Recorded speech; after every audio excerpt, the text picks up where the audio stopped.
पुण्यात नसरापूर येथे सुट्टीत गावी आलेल्या एका 4 वर्षीय निष्पाप चिमुकलीवर अत्याचार करून तिची निर्घृण हत्या करण्यात आल्याची अत्यंत संतापजनक घटना नुकतीच घडली आहे. या अमानुष घटनेचे तीव्र पडसाद आता राज्यभरात उमटत असून धुळे शहरात आज नागरिकांचा मोठा संताप पाहायला मिळाला.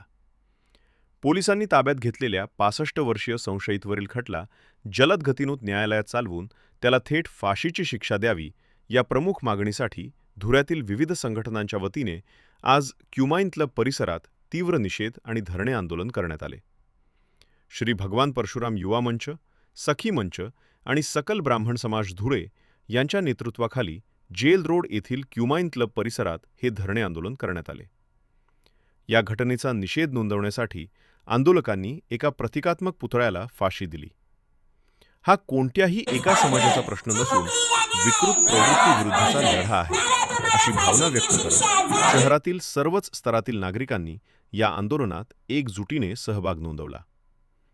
न्यायव्यवस्थेवर विश्वास व्यक्त करत आरोपीला लवकरात लवकर कठोरात कठोर शिक्षा व्हावी अशी मागणी यावेळी उपस्थित लहान मुली, महिला आणि समाज बांधवांनी केली आहे.